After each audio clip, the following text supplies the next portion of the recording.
Okay, so good morning and welcome. Today we're going to be talking about the 6 critical success factors to creating a compelling business plan. And the purpose behind this webinar today is really just to give people an understanding of the planning process, I suppose the challenges people have faced when it comes to planning, and just really getting a deeper understanding of how to overcome those challenges and how to make sure that you've got a successful or compelling business plan that's going to give you the business success that you desire over a period of time. So let's really start at the start and talk about what goes on with the business planning process. So, look, the first critical success factor for business planning is to get a bit of perspective. Now, often when we're running our business, we're stuck in the day-to-day operation of the business. We're doing the work of the business. We're managing our people. We're chasing clients. We're chasing stock. We're looking after the problems. We're doing all sorts of things. It's very, very difficult when you're in this situation to get a clear perspective of what's going on within the business. So part of the main purpose behind the business planning process is to get a clear picture of where you want to go. It's always good to sit back and say, look, what do I like my business to look like?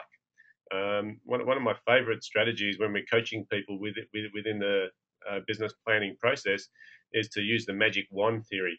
And the magic wand theory basically states that if I had a magic wand and we could go for 12 months, and at the end of that 12 months, everything went perfectly, what would your business look like? So part of this whole idea of having a perspective is having a 30,000 foot view.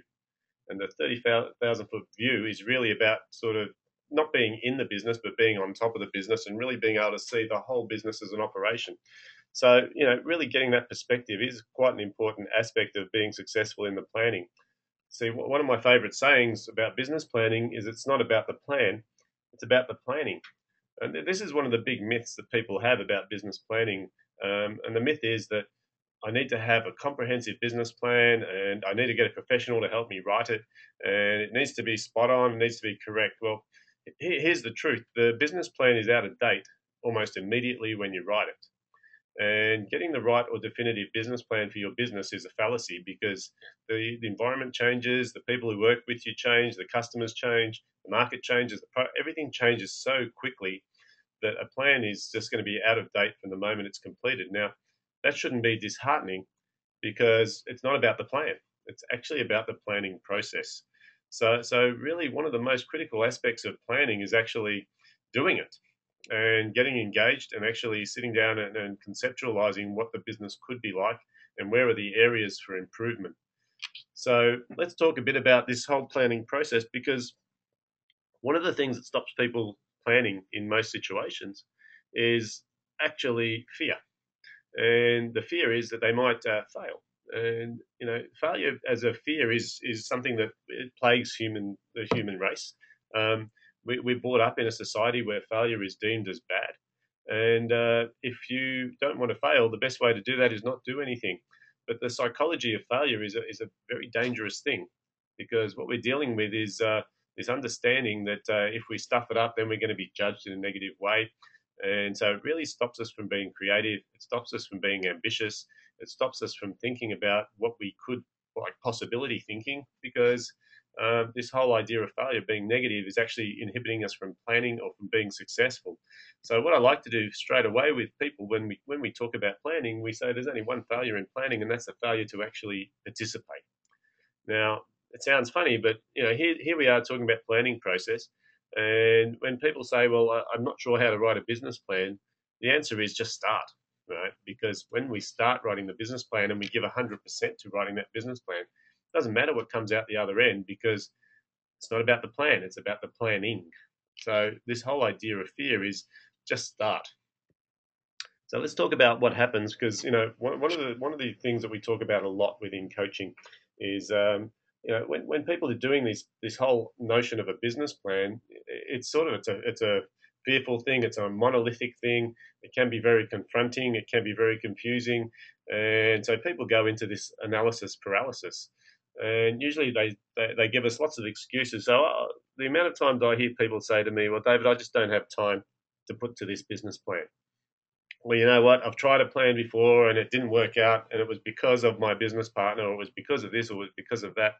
So this blame or excuse or even denial, some people, here's one of my favorite sayings, yeah, I have a business plan, it's all in my head. And I know there's a few people out there that are guilty of this, having the business plan in their head. My suggestion is a business plan in your head is not going to work as far as keeping consistency and as far as rolling this plan out. So this below the line behavior is really not going to allow you to build a successful or progressive business plan. So the very first thing when it comes to planning is making sure that we take ownership of the situation within our business right now. And we're going to talk a bit about the process that you need to go through to get that. The second thing is accountability. Now, one thing I've learned about business is that the numbers don't lie. And so when we look at a business plan, what we're actually looking for is how can we measure our success within our business? What are the projections? And people struggle with this one as well. They sort of struggle with this whole theory of, okay, if I put some numbers down, how do I project what sales I'm going to make next year? How can I tell what's going to happen when it hasn't happened yet, or where these customers coming from, or how much will they spend? I don't know. So once again, going back to the magic wand philosophy, what I believe is that your business is a direct reflection of your ambition or your goals or your desire. So my suggestion is when it comes to planning forward, what would you like to have as a business if it was a perfect world? If everything went perfectly, how many clients would you like to have? How hard would you like to work and how much money would you like to have? Because those sorts of questions will give you the answers which start off as a wish list. But by doing that, we've actually got some tangible things to aim towards. So taking ownership of your current situation in the business is critical. Being accountable for the results that have occurred in the past. So what's going on? What's happened in the past? How do we look at that? Being responsible, which means looking forward and saying, well, how can we move forward? Because the real distinction here is these below the line people, they tend to complain about how tough it is out there in the economy. They tend to complain about the competitors creeping in and competing on price. They talk about all sorts of negative things, and they always blame everyone else for what's going on in their business, in their lives. Well, here's the truth. When we get above the line, the distinction is that rather than having reasons for not being successful, we end up with having results, which means that we get an outcome. So when it comes to this perspective of business planning, it's so important to be thinking from above the line and thinking about, well, what is it I do want, as opposed to what's going on out there. So let's talk about critical factor number 2, which is what's called the rear view mirror. So often in times and every time we run a planning day, one of the first things that I get people to do is say, let's review what's happened in the past 3 months or the past 6 months or the past 12 months. And now's as good a time as any to be doing this. And the questions you want to be asking yourself when you look through the rear view mirror is, what have I achieved over the last 12 months? What have been the success factors, or what have been the biggest successes within my business or within my life? You really need to write these down, because unless you write them down, sometimes we'll struggle and we'll say, well, last year's been a nightmare. Now, you can always look at it from a positive or a negative perspective, but my suggestion is you start off by looking for the biggest wins. So the first thing I would do in a planning process is say, let's sit down, let's review the last 12 months and identify what have been the wins that have occurred within yourself or within your business over the past 12 months. And once we've done that, then we could look at our challenges. Now, typically the list of challenges far outweighs the list of wins, but the challenges are really important. What have been the things that have held you back? What have been the disasters that have occurred within the business? What have been the things that have really slowed you down? And so now we start with a list of wins and we have a list of challenges below that. Now, this third part of the rearview mirror process is the most important one. And this is where we review the wins and we review the challenges and we look for the lessons. So first of all, wins. Second of all, challenges. Number 3, we say, what are the lessons that we can extract out of last year? So we can extract lessons from the wins that we've had. We can also extract lessons from the challenges that we've had.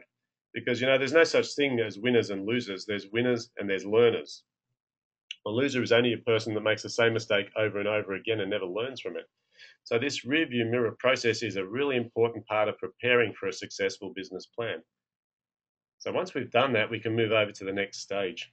Now, the next stage of business planning is really where we start thinking about our dreams. Now, Carl Sandburg said it best. He said, nothing happens unless first a dream.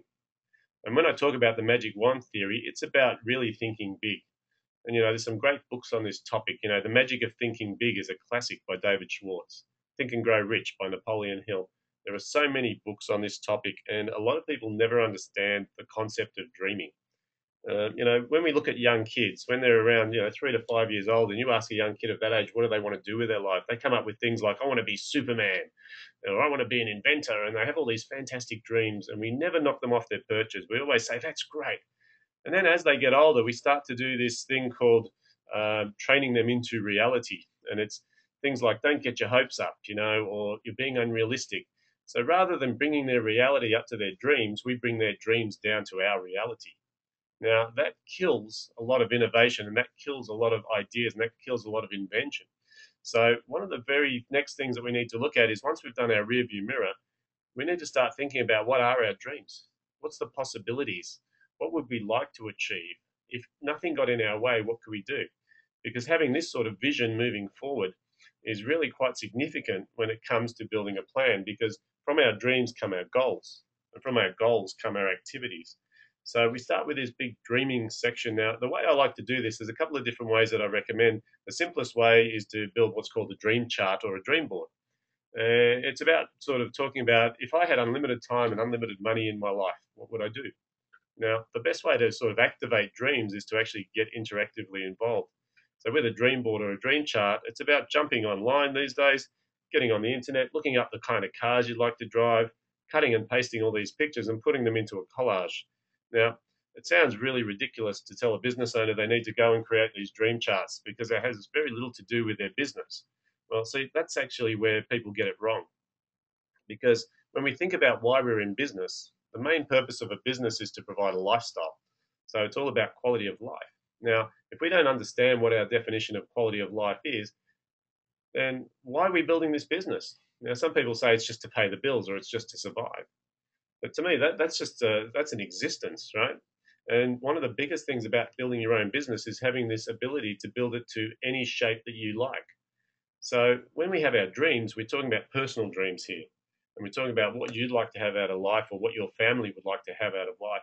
And we use this as a place to do our brainstorming, our creativity, and come up with as many exotic ideas as possible. Just remember, a dream is something that may never come true, but what it is, it's what shapes you as a person. So getting this dream component of planning in place is actually a lot of fun, number one. Number two, it gives you a fantastic perspective before we get into the business planning side of things.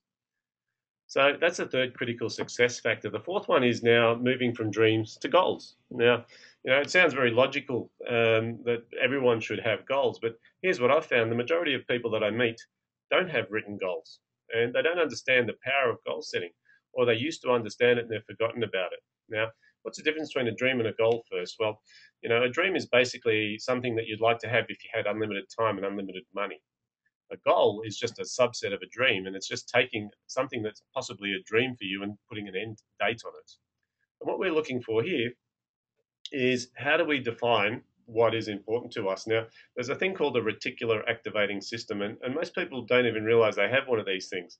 And look, to give you the metaphor, if you think about the human brain, they're yet to invent a computer that can actually have the same processing power as the human brain. Now imagine that every person on this planet has a computer on their shoulders that's the most powerful computer on the planet. But the problem is, it never came with an instruction manual. And so we're sitting here with this computer, and we're not really sure how to program it, how to use it, or how to optimize it. Well, here's something that was discovered a while ago, is that we all have this thing called the reticular activating system. And this is what goal setting is all about, because our brain acts as if it's a search engine, it's a Google. And when you type something into a search engine, you'll just find everything that relates to that word. So if I type in, disaster into Google, it's just going to give me page after page after page of disaster. So if I program my reticular activating system, or my brain, or my Google in my head with, the economy's tough and things are tough out there, guess what I get to see? I get to see all the tough things. So it's so important to actually recognize that goal setting is about programming your brain. It's not just about having nice goals. And so when we use this compass in our brain by setting our goals, we actually empower ourselves to go into almost autopilot for success. And we often don't realize how important this is. So from our dreams, we need to start writing goals. Now, one of the things when we coach people is, there's two kinds of goals that you need to be thinking about. One of them is to have your personal goals. The second one is business goals. And the really critical aspect here is to make sure both of these are aligned. Now, remember what I said before, business needs to be a conduit. It needs to be a conduit to a lifestyle or a sort of, a means to an end. And that end needs to be defined. So it's very important for any business owner that we ever work with to sit down and say, well, what are your personal goals? What do you want out of life? What do you want for your family? What do you want for your friends? How do you see yourself within society? Because once we answer that, then we write the business goals to make sure they facilitate that lifestyle. Now, I know it sounds obvious to a lot of people that you need to have goals, but not only should you have goals, you should be reviewing these goals on a regular basis. Now, regular to me means daily or weekly. Now, that's why they need to be in writing, because if you have these goals in writing, then you can see them, and they need to be in front of you somewhere. A good friend of mine used to have his goals pinned up on the mirror in the bathroom because every day when he'd shave, he'd be staring at the mirror for 5 minutes. He'd be able to review those goals because by programming our reticular activating system at the start of a day with our goals or with our aspirations, what happens is it makes sure that our Google is focused on the things that we need to succeed. So getting those goals in writing is critical. So once we've done that, we can move on to, this whole idea of why do we have goals? I use this theory called the formula for life success, and it's sort of really easy to explain because if we look at this formula for be, do, have, okay, the have is the goal. What we do determines what we end up having in our lives, but it's really, there's another thing in there which is the be. Now, what be stands for is what we believe in or who we are. Now, I call it a formula because most people say, well, setting goals, that's all very materialistic. But here's the key secret to goal setting. It's not about the goal. It never was and it never will be. It's about the person you become by moving towards that goal. And so the way I explain this as a formula is, if someone wins the lottery, I'm not sure if you've heard the statistics on lottery winners, but when someone wins a lottery, the statistics are that 80% of the people who win the lottery will lose that money within the first 2 years. But the tragedy of that is they also break all of their relationships along the way. Now, the reason that occurs is because if someone doesn't know how to be a millionaire and I give them $1 million, they don't know what to do with that money. So they actually use it inappropriately or incorrectly, or they invest it badly. So, having a goal, having a result without having the be and the do doesn't make any sense. It actually causes all sorts of drama. But the reason I use a formula, and I'll explain it because it's a lot easier to understand, is if we look at this formula as be times do equals have. And the way this works out is sometimes people will set a goal for their business to generate, maybe $100,000 over the next 12 months. And they do all the work, they work their brains out, so they're working at about 100%. But the problem is they haven't shifted their identity or their beliefs. So if you imagine 0 times 100 equals 0. So you can work really, really hard, but if you're not working in the right way or the right direction, the goal will not be achieved. So the other thing can happen as well. Sometimes people work on their identity. They'll go to workshops, they'll read books, they'll think about all the positive side of things. But if we change our identity at 100, but we don't do the work we need to do, we don't change the way we're operating, 100 times 0 is still 0. So this whole idea of the formula for life success is making sure that we're working on our identity, who we are. We're also making sure that we're doing the appropriate activity to make sure we get that goal. So let's talk about critical success factor number 5, because the other thing that occurs is once we've got our dreams sorted out and once we've got our goals sorted out and they're in writing, we actually need to have a plan. Now, converting goals to a plan can be quite challenging for a lot of people, but look, just to simplify what that actually means. So converting goals to a plan means laying them out on a timeline. Because I often meet people who have got a whole set of goals of what they want to get out of life or what they want to be successful with, but they actually haven't mapped it into activities. So there's a process that you need to go through with those goals, and it's a breaking down process to brainstorm what are the activities that you need to do to achieve those goals. Once we've got those activities, we need to lay them out on a timeline so that we can actually make sure that they get done in an appropriate time. This planning process is something that most people never get to. What they do is they understand goals, they have them written, but they actually never put this plan in place. Now, you'll notice this plan that we've got on the screen at the moment, it's basically a 90-day plan. Because my belief is that you cannot plan beyond 90 days. Because beyond 90 days, we don't know what's going to happen. The way society is and the way technology is these days, things are moving faster now than they ever have in the past. So I believe you can set long-term, mid-term, and fairly aggressive goals, but the plan needs to be something that is constantly in check to make sure that we've got the right level of activity in the right area. So you'll notice this sort of plan here, it's basically got a time frame. So things that we're planning might sort of start 23rd of January, And say this activity, having in place a break-even analysis, might take 4 weeks to implement. So it's got a start and a finish date. And you'll also notice what we're doing here is we're trying not to do everything at once.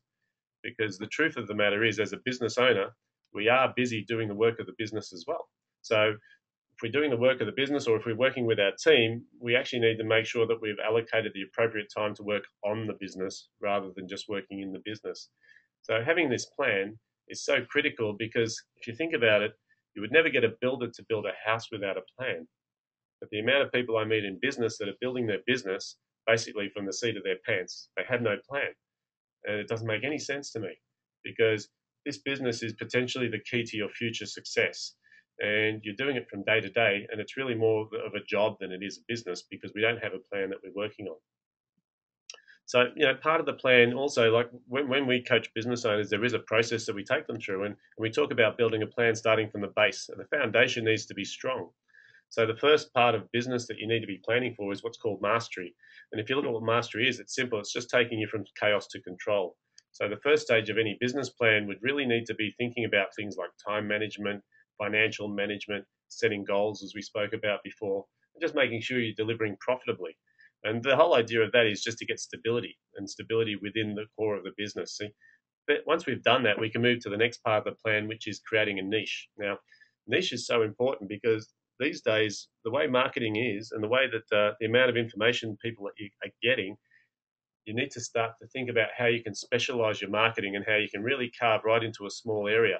And the whole idea of niche is to create predictable cash flow, because predictable cash flow in business is what feeds us the money that we need to now grow our business. So part of our planning needs to be about, okay, in the short term, we need to get niched in our marketing. We need to generate cash flow. Now, as a small business, this is not usually sustainable because it means extra hard work. And so once we've got this cash in place, we need to start to think about how we invest that cash. So the next part of the plan will usually flow into, leverage. And leverage is really just about systemizing the business for efficiency. So systemizing the business for efficiency sounds obvious, but if we don't do this before we start employing our team, we end up in all sorts of trouble. So we end up employing people inappropriately, or we're not clear on what we expect from those people. So if you think about the planning part of business, what we're doing is we're planning to roll out systems. And planning to roll out systems is about putting things in place that so we're doing the work once, getting paid forever or for a long period of time. So creating systems or creating job descriptions is all about making sure that we're preparing for our team. And once we've done that, we can actually now get the right people on the bus. So employing the right people will mean that we're getting some happiness within the structure or within the growth of our business. Now, you'll notice there's a lot of work here. And the whole idea of having a business plan is to be able to build something that is going to last. It's not about just generating cash flow. Cash flow is down at that bottom level near niche. After niche, we've got to start thinking about time leverage. We've got to start thinking about energy leverage so that we can get on with our lives and do the things we really want to do. So we move up to synergy level, and this is where we've got the right people doing the right job, and the business grows without us. We have what's called a well-oiled machine. Now, some people don't even see this as a possibility within their business. They actually love what they do, and that's okay. But sometimes you're going to have a situation where you may not be able to go to work. You may have a project that you need to attend to, or you might even have a crisis. And if that's a situation, you'd actually like to have that freedom so that you can choose to work or choose not to work, but still have the income coming in. And this is really why I suggest to people, when building their business plan, you do need to consider what the end result is going to look like. What's it going to look like when it's finished? Because if you don't begin with an end in mind, you could be just destined to be working for the rest of your days and not working effectively, just working for enough to pay the bills. So, we think about this plan and we talk about results, and results in business really mean, do we multiply, or do we acquire, or do we just diversify? And that could just bring us back time, or it could bring us back money. But this is just a simple example of a roadmap that you could use in building your business. This is one that we use when we coach. I don't recommend that everyone has to follow this exact plan. What I'd suggest is you need to have some structure. So take that time out to really do that reflection, number one, and then come into your dream. So work out why do you need this business? What's it going to give you? And then you can move to personal goals. Now, from personal goals, we actually create a plan of action. The plan of action should reflect what you want out of the business. Now, and then once we've done that, we talk about action. Now, this is interesting because a lot of people get through this whole planning process and they get a whole lot of great ideas in their head, but then they just go back to the coalface. When they get back to the coalface, they get confronted with the business itself, and the business itself tells them what they need to do. And the metaphor I use for this, it's like a 4-year-old taking a Great Dane for a walk. The question is, who's walking who? And often I meet people who went into business, and if I ask them the reason why, they said, I went into business because I wanted to be my own boss. So I wanted freedom, and I wanted to make as much money as I choose to. So I don't want to be a slave to a wage. And that was their intention. That was their goal. That was their dream when they started. Now, 5 years down the track, we talk to them and they go, well, that all just went out the window. So what happened? Because they had the right goals, they had the right dreams, they even had a bit of a plan, because most people will start with a business plan, but it sits on the shelf, it collects dust. And the reason that happens is because of a few things, right? First of all, life gets in the way, customers get in the way, challenges get in the way.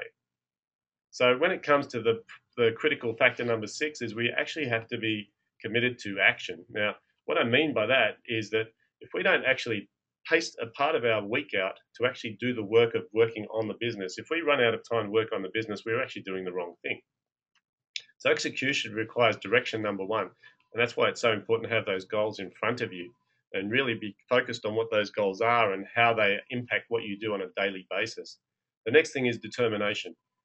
Because the truth of building a business is it's just not that easy to get started, because you are going to change your perspective, you're going to change the way you look at things, and you need to be determined to keep going through those challenges every single day. Discipline's a big one, because sometimes it's easier not to do the things you need to do. And this could be a factor of not having the skills. So discipline sometimes means getting yourself to actually create the business plan or create the marketing piece or whatever it might be, even though you're not sure if it's 100% right. So discipline is about following through on what's on the plan and making sure that you execute. The other point I've got here is focus, because as most people know, it's easy for us to get distracted. Someone calls up or we get an emergency email from someone, or we get someone knock on the front door, and all of a sudden we've just lost a couple of hours of our time.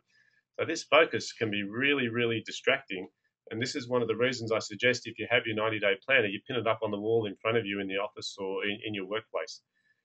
This planning process, remember, it's not about the plan, it's the planning. The planning should be part of this discipline of a weekly activity cycle. And I'll talk a bit about that in a moment. But look, I wanted to just talk about the key to business success, and it's this word here. The key to business success is leverage.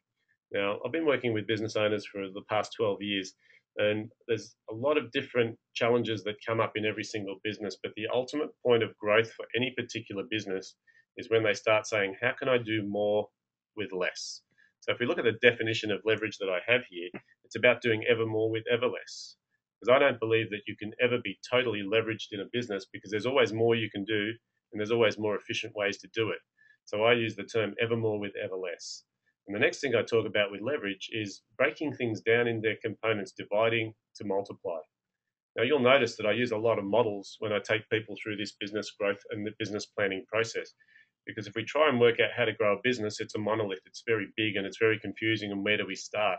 But as soon as we divide things down into their individual components, we can actually look at each individual component, modify it or improve it, and then put the model back together. Now, this whole concept or notion of leverage is the key to success in business. And most people don't realize how important this is. Leverage means doing activities that actually produce greater results, doing more with less. And so if we look at what a leveraged activity is, it's a thing like building a system. It's a thing like employing somebody. So there's different aspects of leverage within the business, but we need to be focused on this as a business owner, and they need to be part of our plan. So let's just do a quick test here. So dreams, goals, plans, actions. These are the 4 aspects of critical success in our business. Now, I just want you to go through this quickly, and I want you to rate yourself on a scale of 1 to 10. You can write this down, or you can just sort of think of a number. But if we talk about having dreams, and a 10 out of 10 would be that you basically have a dream chart on the wall that has every fantastic car, piece of real estate, charity you'd like to donate to, the amount you'd like to donate. If you're clear on your dreams, I want you to give yourself a 10 out of 10. Now, if you're not clear on your dreams, if you have no idea, you haven't dreamt since you're a little kid, or, as far as you're concerned, dreams are those things you have when you're asleep, you'd probably get a 1 out of 10. I just want you to give yourself a number consciously on a scale of 1 to 10 for dreams. Once you've done that, let's talk about goals. Now, with goals, if you've got your goals in your head, you say, I think I know what I want in my life. I think I know where I want to go. That's probably about a 4 out of 10. See, to me, a 10 out of 10 with goals means that you have a set of goals. They're definitive, they're specific and measurable, they're in writing, and you look at them on a weekly basis at minimum. Then you could rate yourself as a 10 out of 10 on your goals. If you've got anything less than that, you need to pick a number lower. So just give yourself a rating on goals as well. Now, let's think about plans for a moment. When we talk about plans, what I'm talking about here is that you actually have a laid out plan which has start dates and end dates on every single aspect of building your business. Now, if you have a Gantt chart, or if you have some sort of planning process that you update on a monthly basis, you could rate yourself as a 10 out of 10 for plans. If you don't have any of those plans, if all you do is just roll in month by month and you really just have a to-do list that you just keep adding things to, that's probably on the lower end of the scale, probably a 1 or a 2 out of 10. And then with action, I suppose what we do here is we look at those plans, and do you execute on those plans? Do you feel you get everything done that you choose to do? Because if you do, if you feel that you're disciplined and you're determined and you're getting through those action plans, give yourself a 10 out of 10.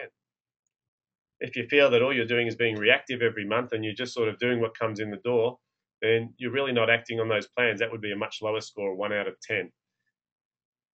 So now you should have a score out of 10 for each of the 4 areas. Now, this is what's known as your success factor.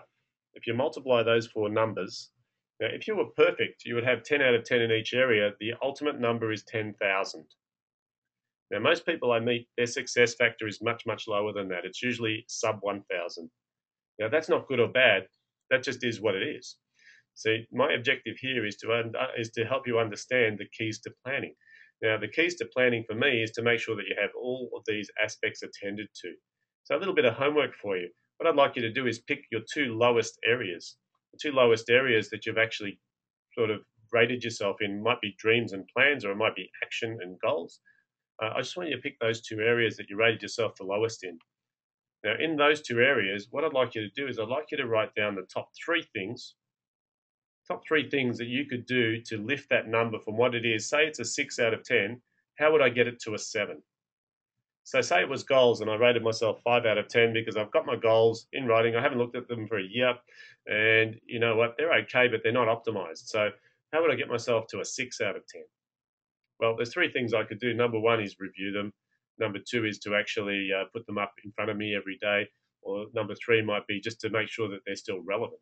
So just spend a minute on that right now, or you can do it after the call. But this is the incremental growth that we're talking about, doing more with less, right? Understanding how to break these areas down into their individual components, work on those components, and then put it all back together. So that's one of the secrets to success that we're talking about today.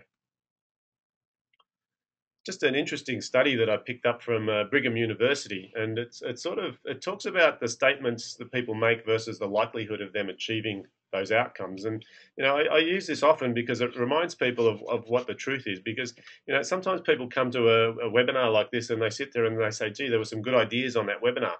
Now, here's what happens: if you get some good ideas, your likelihood of actually implementing those ideas is about 10%. And so then what happens is, if we want to go to 25%, all you have to do is commit and say that you're going to actually implement on these ideas. Now, if you say that, you already double your chances of success. So your statement that you said you'll do it versus your likelihood goes up to 25%. So we step up and we get to 40% when we put a date on those commitments. And this is really where we move from a dream to a goal, because it has a date. So when you state when, you go to 40%. But look at this. You put a plan in place, you put it on a timeline, and all of a sudden your chances of success go up from 10% from a good idea up to 50% chance of success, and it just keeps growing. So let's have a look at how we get it even better. 60%. You take that plan and you share it with someone else, and your chances of success go to 60. But here's the big one. We can go to 95% chance of success. 95% chance of success if we commit to a date, and then we have regular contact with someone who's monitoring our progress on the plan. Look at the differences here. This is the significant part of this chart, is that from having good ideas, which a lot of people say we get those when we come to webinars, we get those when we read books, to actually the likelihood of success can go from 10 to 95% by turning it into a plan. Now, remember what I said right at the start of this call, it's about the planning, it's not about the plan. Because as we start to use our mind to conceptualize where we want to go and we start putting the steps in place, all of a sudden we get immersed in the outcome. And that's really what makes sure that we're committed. And having this commitment to dates and sharing progress keeps the plan at top of mind. So, one of the things I'm suggesting to you now on the call is that if you want to be successful within your business, you need to start putting a plan down. And not only that, you need to commit to the planning process. The way I do it is every year at least, I will sit down and I'll rewrite my 5-year goals. Then I'll break them down to where I need to be in 3 years' time and 12 months' time. Then what I do is I'll create a 90-day plan for the next 90 days. Now, I actually do that. Every single one of our clients that we work with has this same process. Every 90 days, we sit down for a full day. We run a workshop so that we can do this, just to make sure that people are looking at their plan, doing their rear view mirror, assessing where they need to go, putting down the next 90 days as an action plan, and then emailing it to their coach so that they're accountable. And this is how we can get such spectacular results. So, look, I just wanted to spend a few minutes talking about this because it's this time of year. A lot of people are thinking about, well, what's going to happen for the next 12 months? And so often we get some great ideas out of webinars like this. But here's my thing, right? If you don't actually sit down and do this process, you don't get the benefit of the process. So, great idea is not the name of our organization, right? I work with an organization named Action Coach, and it's all about action. So, we created this Kickstart program, and it's something that we've just developed now, and we've taken on board what people have been suggesting about how they go through the planning process. And you'll notice that it sort of follows a similar process to what we talked about with planning. The very first thing we do in a Kickstart program is work out your goals, both business and personal. Because without those in place, there's no possible way that your plan could be relevant or accurate to where you're going. It could be just a guess. Now, the second thing we do is this SWOT analysis, which is the rearview mirror. We look at the strengths, weaknesses, opportunities, threats within your business, within your organization, and within your market. Because the idea of business is to actually make a profit. And the way to make a profit is to make sure that you're selling your product for more than you're paying for it and you're not in a competitive environment. So the SWOT analysis is really about bringing to the surface what are the best opportunities within that marketplace, how do you capitalize on those, and how do you provide a heap of value to your clients so they keep coming back to you. The next thing we talk about is perspective. Now, this is a big one because that 30,000-foot view, the perspective we talked about at the start of the call, it's so important that people actually consider their perspective on a regular basis, because it's very difficult to steer the ship when you're in the engine room. And often that's what happens. We're in there, we're just shoveling coal into the furnace. We can't see which direction the boat's going. So perspective is about getting back up on the deck and getting that 30,000-foot view. So part of the Kickstart program is make sure we pull you back into that perspective to get you started. Now, niching. We talk about marketing so much these days. Here's the reality. The number of marketing messages a person's getting per day is multiplied by 10 to 20 times in the last 10 years. So getting more and more clear on who your target market is and getting more and more clear on how to get them to respond becomes so critical that we actually have a segment of the Kickstart program which is purely talking about your target market, your unique selling proposition, and how you're going to get your message through and how you're going to be different. See, once we've done that, we start looking at the business profit. And the 5-stage business profit analysis is really looking at how can we increase the profitability of the business so that we can get the cash flowing. Because the plan needs to include cash flow, because cash flow is what feeds the business. Remember, in business, cash flow is king. So the 5-stage business profit analysis is really about coming out with a list of strategies or tactics that you can put in place straight away to improve profitability. Then we talk about leverage. And there's 4 areas that you can leverage a business. We call it the 4-pillar leverage analysis. Now, the same thing applies here. Working on the business is about creating business systems. And once we've got some cash flow and we can employ some people, we really need to be 100% clear about what we expect those people to do. So the 4-pillar leverage analysis is really about getting into the sort of nitty-gritty of the business system, understanding what's missing and what needs to be executed on so that we can add it into the business plan. Now, the whole idea of the Kickstart program, we can either do this over 6 sessions or we can do it in 1 session. The objective or the outcome of this program is to give you a clear 90-day plan so that you can actually make sure the next 90 days are the most productive 90 days you've ever had. Now, if you're interested in this program, all you need to do is contact the office. You can go to davidguest.com.au and contact us there. You can give us a call, but we'd love to talk to you about the opportunity of how this could actually take you to a whole new level within your business. One of my favorite business philosophers is James Rohn, and James Rohn passed away about 5 years ago. But I read one of his books when I was 20 years old, and there was a couple of sayings that have stuck with me forever. And the first one was this: he said, "Never wish your life were easier. Just wish you were better." And what I took away from that is that you can't control what goes on in the outside world. All you can do is control how you perceive it, how you think about it, and what you know.